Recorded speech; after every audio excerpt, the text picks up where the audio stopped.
The following is a presentation of Muddy River Sports.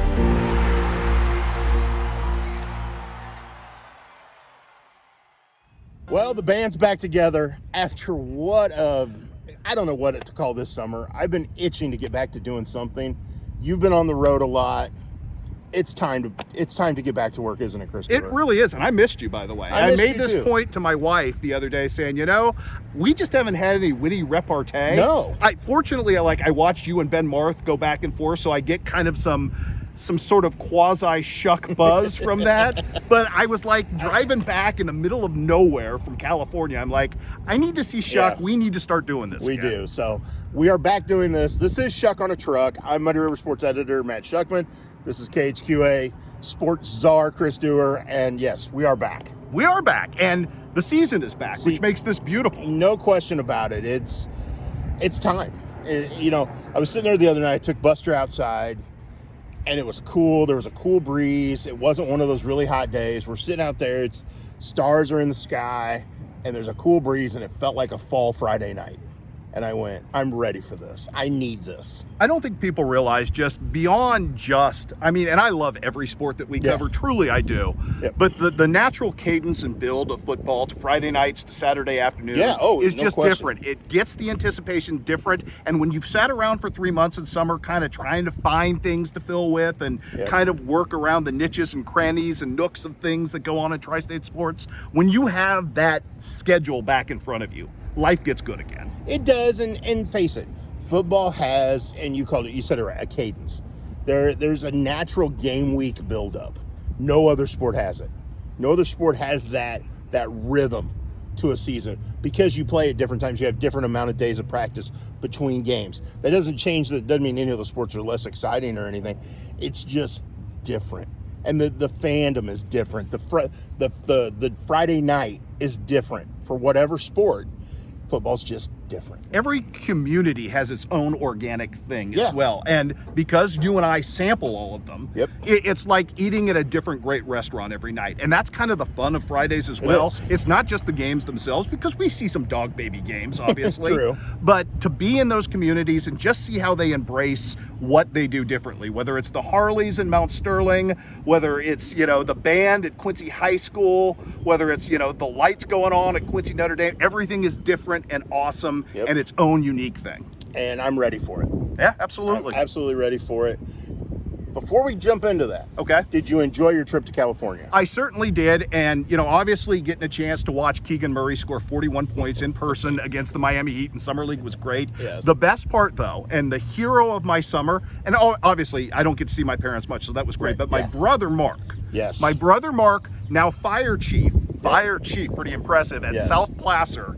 My goodness, pulled out the fire truck, the hose. Banks got to ride with the sirens going all around the building. I saw video of the hose and Banks getting to unleash the hose and better than Disneyland. I didn't see the fire truck ride, so he got to ride with the sirens. So here's the other key part of that. Okay, so is Pop now under Uncle Mark? For that day, yes, he was. And the other funny part about that was we're around there, and I don't think about Mark being this big wig in the fire department. He's your brother. Now. Yeah, right. He's Marky to me. Yeah. He's been Marky my entire life. Exactly. So we're doing that, and my mom's hanging back as we're getting ready to leave, and she hears one of the underlings go, "Hey, Chief, is it okay if we start calling you Marky now?"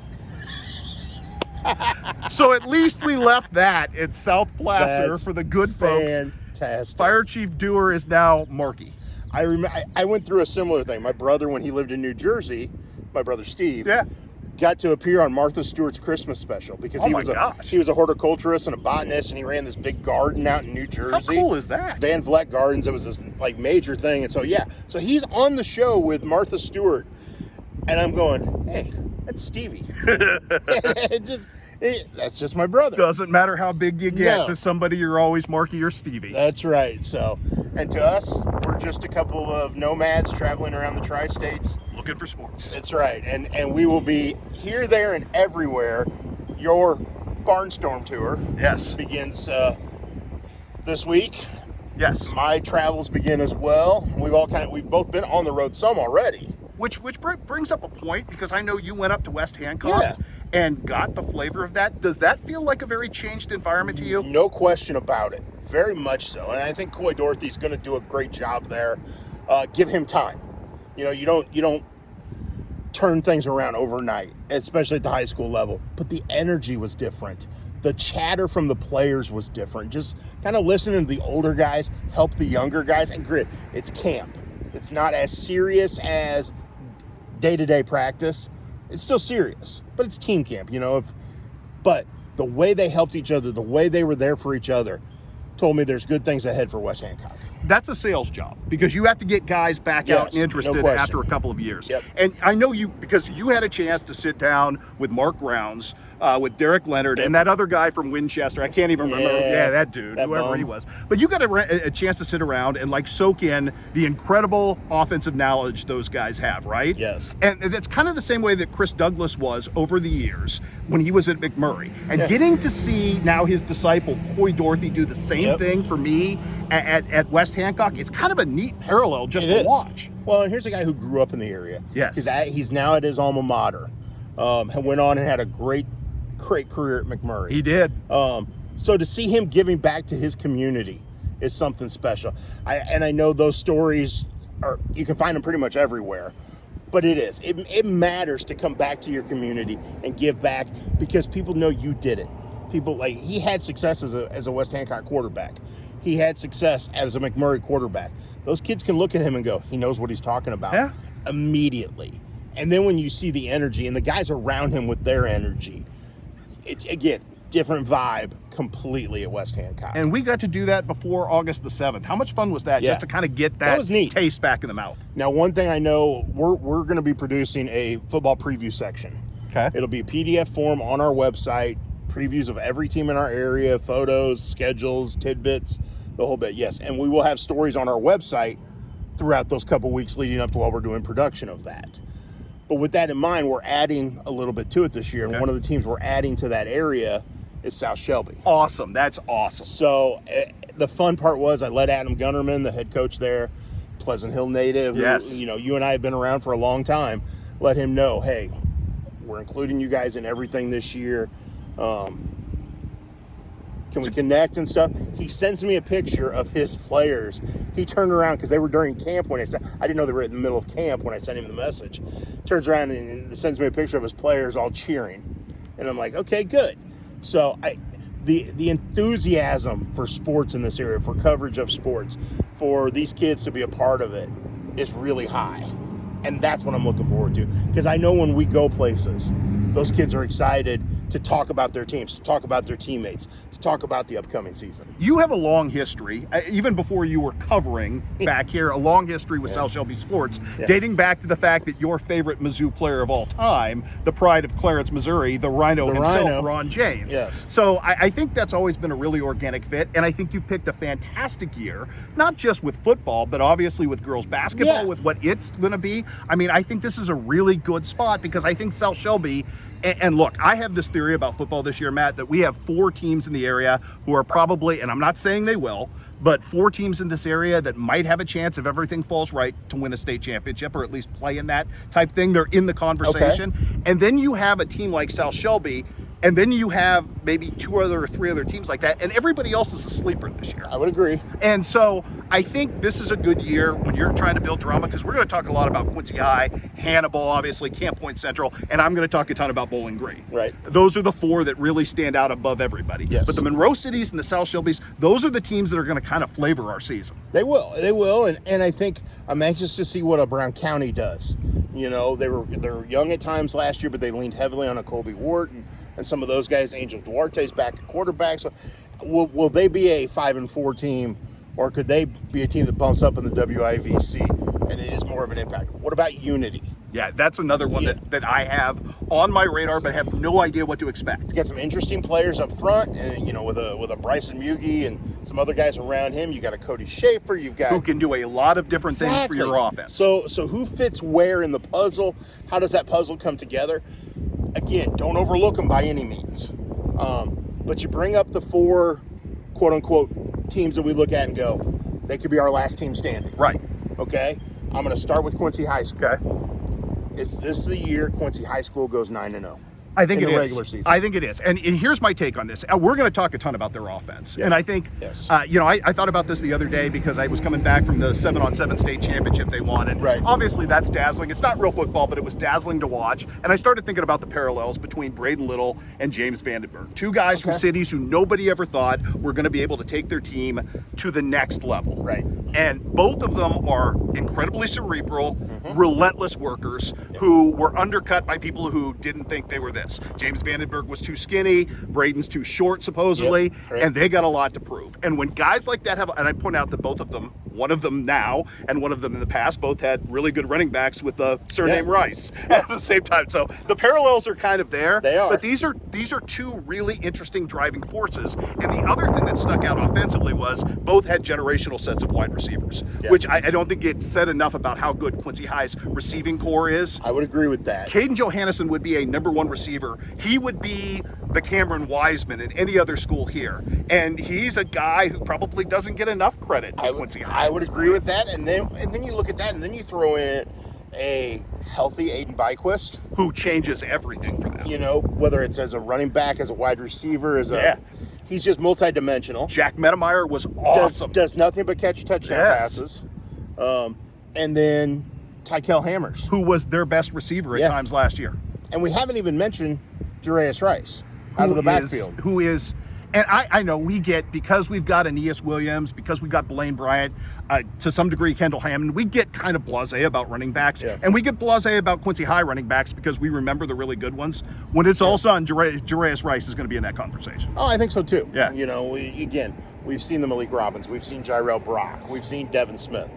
Duerr is a little different than all of them. But he's really talented. He's got some unusual and unique wiggle to him, yes, does he not? Does. And he's so good catching the ball out of the backfield. Which is the dime changer for them as well. But we're talking all this offense. Have we had a conversation about how good that defense could be? Well, we need to. Yeah. Because that defense could be dynamite. You start right in the middle with Ty Douglas. I think you do, but I also think Ty Douglas is a different player with Maxwell Wires back. I think there's a symbiotic energy there defensively we didn't get to see last year. When you got two of those guys, two alphas, two kaiju predators, that changes the entire fluctuation of that defense. And I don't know, the thing that impressed me more than, and obviously they dazzled in 7-on-7, their secondary could be really outstanding. It really could. Despite graduation losses. Yeah. Because everybody remembers so much about Gregory Quince. As well they should, because he was a great player. Yes, he was. But you've got, as good as we've talked about Tykel Hammers being on the offensive side, he may be just as good on the defensive side, if not better. I think athletically they're so gifted across the board. I'm really anxious to see. And you got to remember this. Aiden Byquist and Max Wires are healthy. Yeah, which changes the dynamic completely on both sides of the ball. Didn't have a thing to do last year with that Chenham Glenwood win. How impressive that was. Yeah. And these two guys are added as bonus material to what you do. I think they are probably the most interesting. I don't know that they're the best team in our area. Right. I think they are the most interesting at this point. I think the best team in our area is across the river in America's hometown. You'll get no argument from me. Because, and I'm not saying that because of Aeneas Williams. I'm not either. I'm saying it because of everything else. And that's why I think Hannibal's better this year going into the season than they were 2 years ago when they reached the state title game. I think there are some things that are really important to who they are. They are starting this year with 3 returning all-conference offensive linemen, one of whom in Xavion Washington has made tremendous leaps. This is a kid who's now squatting 600 pounds in the weight room. As big as he is at 354 pounds with that kind of leg drive, and he even admitted he's gone from being the gentle giant to a masher. And that's a different energy when you're Waylon Anders and you've got that guy in front of you. And by the way, Waylon Anders got himself into a squat rack as well. You look at him, he looks like a different quarterback right now. We always knew he could sling it. Yeah. We always knew that. But you watch the footwork, and we've seen some of the videos of the work he's done this year. But in the 7-on-7s and some of their team camp, you watch his footwork and the way he sets himself up to sling it, that's the difference. He may have a really good off-radar wide receiver who from the Gulf realm is Quinn Thomas, who's been able to dunk a basketball since he was a 9th grader, who's 6'4" and long as can be, and you throw that next to Kane Wilson, oh my. Good luck defending that. Okay, and we talk about how good they are up front. Yeah. Okay, Ryan Ross can be a road grader. I thought Ryan Ross was as good as any offensive lineman in our area last year. I would agree. Kane Wilson just physically is a specimen. And I think he's going to go on and play college baseball. He's going to have a lot of opportunities to do that. He can play college football if he wants. You know who he reminds me of in a lot of ways? A less grumpy Josh Raby. Okay. The kind of guy that anything he picks up and wants to do, he's great at. He was a great basketball player. Yeah. Early in his career and gave that up. You watch him hit, he moves his wrist like nobody's business. True. And he's got very quick hands. Oh, he does. And the fact that he has this ability to run the way he does at his size, I mean, if it weren't for Aeneas Williams, I'm not sure we're not talking about that kid as one of the best players in our area. Think about this. We just went through several minutes of talking about Hannibal and didn't even bring up the kid going to the University of Notre Dame. Did you see the video of him from when we went last week? Yes. He looks like Aeneas again. Oh, my gosh. Just rocked. If he stays healthy, watch out. Again, there's nobody else like him. There's never been anybody like him in our area. Is he the best player from our area ever? I would say that right now, from what we have, I think you could make that argument. Again, that gets really subjective. This area's had a lot of really great players. And it's going to be interesting, that debate, if it ever comes to a debate in any way, shape, or form with multiple people involved, will be really interesting because I know people will go back to 1979 and Brad Griffey. Right. Okay, 1979 was a really long time ago. How many people actually remember how good Brad Griffey was? Do you that's where the debate of who's the best running back or best football player ever in this area? I don't know if you can make that debate because when you switch eras and it's so hard to debate that. Aeneas is really special. He's in that conversation. Whether he's at the top of the list, I don't know. We had this conversation the other day. What is his signature play? Was it the catch that he made against West Plains when Cortland Watson was sideways, or was it the takeaway against Troy last year, the ball that was intercepted that he just physically ripped away? I think I still got to go with the West Plains one. Yeah, we were having that discussion. It's like those are two. He hasn't even gotten to his senior year, and those are two top 10 all-time plays that I think I remember ever seeing. Yeah. So again, if you get the opportunity, get to a Hannibal game. You have to. Go watch him. Tell your kids someday. He's special. He's really special. But there are other special players in this area, and reasons why we talk about teams with a chance to go far. And Camp Point Central would be one of those. Nick Moore. There's a lot of that for me when I start talking about Camp Point Central, and I love their skill guys. Obviously, Drew Pabin, Nick Moore. Yep. You got a lot of guys who are stepping in. Skemmerhorn's going to step in. I think it'd be a really nice player for them. I think so too. For me, though, the special with them is the guys who are undersized linemen who would have been superstars for Carthage. You're talking about the Niekamps, and you're talking about Elijah Genenbacher. Caden Niekamp had a monster year for a freshman. And I don't know that I don't know what his ceiling is, but that kid just is a great football player. Yeah. Those guys stand out to me that, look at Reese Wilkie pulling. There's an art to how good that kid is out getting in front of stuff. I mean, he's one of my favorite guys to watch just because he pulls so effortlessly. And as an old guy who used to pull, I never looked that good or smooth. I can guarantee you that. He's an athlete at guard. He is. So, he is. Yeah, there's a lot of fun with that Brad Dixon team this year. Well, they're going to be very athletic. We know that. They're going to be the sprint-based football like we know and expect, what he runs. They're going to be in the mix. I think so. To do something special. Outside of football, we have teams that could do something special. I think so. We have 2 defending state champions in our area. Quincy Notre Dame soccer, Canton softball. Who's got the better shot at defending? Of those two, I think I'm hard-pressed to say at this point, just based on the fact of what returns. I mean, Quincy Notre Dame soccer is going to look radically different. Yes. And we can, I saw the cute thing with the kid from... it was funny. Yes. Finn Walker doing the interviews next at the superstar, camp. And, asking Leo, who would you be, how good would you be if your last name was Anderson? I mean, again, the Andersons, cured a lot of ills. Yes. How good's the creation going to be up front? I think they're still very, very good. I think they are too. State championship level good? We'll see. Okay. Again, we will see. Because here's what they have. Here are the known commodities. You've got a striker and Leo Can up front who's going to do some really nice things. You've got some young guys, a Ryland Fisher, a Brody Jones, Channing Trevino, who all got a lot of minutes on varsity last year. Even, they were all starters. In smaller roles. But so what kind of role do they fill this year? You've got a Division I potential goalkeeper in Max Frericks. But you got a new system of backs in front of him. You don't have a Colin Kirk and a Jake Hoyt in front of him. So who fills those roles? If guys fill roles and come together, I think they could be dynamite.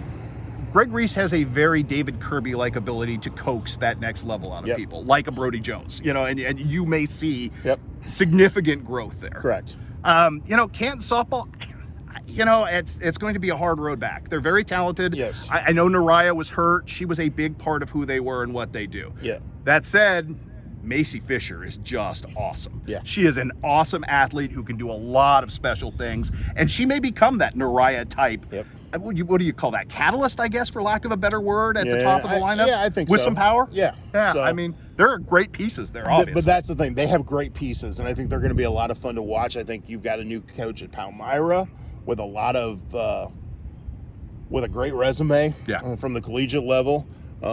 Softball will be interesting in Northeast Missouri. Monroe City, Audrey Youngblood is just coming off a national championship game appearance. Correct. And we know what that Youngblood bloodline Yes. is in softball. Yeah. So there's a lot of fun players in softball. We mentioned Q&D soccer. I think one of the teams to watch this year is going to be Hannibal boys soccer. Yeah. A lot of guys back. Bodie Rollins just played on a team that got second in the nation down in Florida. He will be appearing on Schuck on a Truck coming soon. That's awesome. Nice So, plug. Thank you. And but I do. Here's my question. They went with them, 20-6 last year. Can they break that ceiling? Can they get through that district ceiling? Because they always run into somebody who seems to bring home a trophy. Well, I love the fact that Eric Hill keeps ratcheting up the schedule to try to do that. The question I have, you had a generational Hannibal keeper last year. Yes. And that's going to be really hard for them to replace. I know they're good at the back line. Yeah, they are. There was a lot of Parker Terrell that erased a lot of breakdowns. You don't have that safety net anymore. You don't. But if those guys are a little more experienced in front of him, a little better, you don't need that as much. So we'll see. We'll see how that plays out. Can I make an alternative argument with you? Sure, yeah. I think maybe the most interesting Hannibal fall team that doesn't have an E.S. Williams on it might be the Hannibal girls golf team. They're going to be in.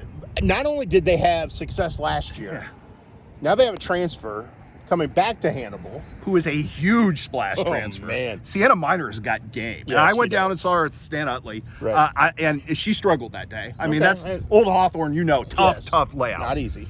But she hits some shots, and she putts like nobody's business. There's a little bit of Luke Guthrie just in terms of how she is never off the hole when she putts. It may break at the last second, but she is always locked in with her flat stick. She's going to be she's a neat, maybe the neatest newcomer in our area this year. And a very interesting story. Played at Columbia Rockbridge. Part of 2 Final Four teams. Yeah. So family from Hannibal, moved back to Hannibal. Yes. That'll be fun. We haven't even mentioned the volleyball side of things. Which is outstanding. And we could have a whole slew of good teams. Could I make an alternative argument that maybe, would you be surprised if Illini West is the best volleyball team in our area? Not at all. Okay. Because that was the thing I was going, you look at the talent they return, and I know they don't have, there's not an Amanda Stevens on that squad per se.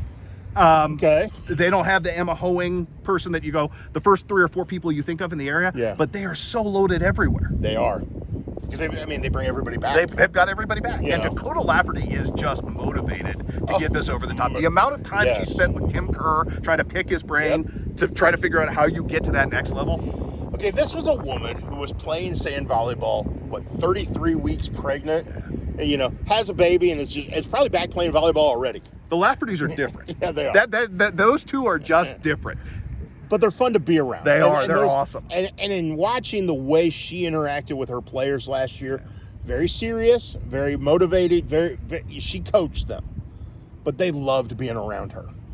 That's a great sign. It's interesting seeing her and Michael together at track meets because they're just so different at times. So, but I think her evolution in coaching is very fascinating this year. But there's going to be a lot of good teams around. I think Quincy Notre Dame is going to be very successful once again. Southeastern is going to be very good. Macomb's got kids back. Yes, they do. 2A is going to be a bear. I think this Macomb team is going to be very, very Terry Paul oriented, which with Bree, considering who she played for at Colchester, I mean, it's going to be a team that does a lot of great serve receive, keeping the ball alive.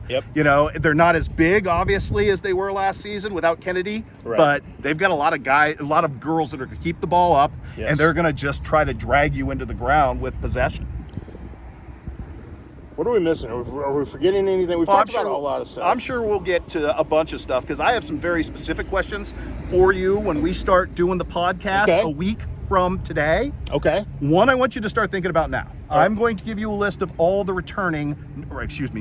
new high school football coaches in our area. Oh, okay. Who you think has the best chance in order. I think it's like 1 to 6 if I did the math right. Okay. Of those new coaches, who you think has the best chance to have success early, and rank it on down. Because I have gotten into a point where, the Coy Dorothy's and the Jacob Kelvins of the world, I'm like, I don't quite know how to segment that yet. That's interesting. So just something for you to start thinking about. That'll be a good conversation. Excellent. I look forward to it. So we are doing the Duerisms podcast again. Oh, I wouldn't let you. I told you. I was screaming to my wife that my Schuck fix has not been sated. Well, we will do that. Will you regrow the beard for me? Maybe you liked that. I did. I thought, like I said, I told you it was like Robert Redford as Jeremiah Johnson. We'll see. Awesome stuff, dude. Thank you for doing this. Oh, always a pleasure. Thanks for having me. Enjoy barnstorming. I will do that, and I guess we'll reconnoiter not next week, but the week after, and we're going to do a football blowout tourisms to start. Sounds good. I look forward to it.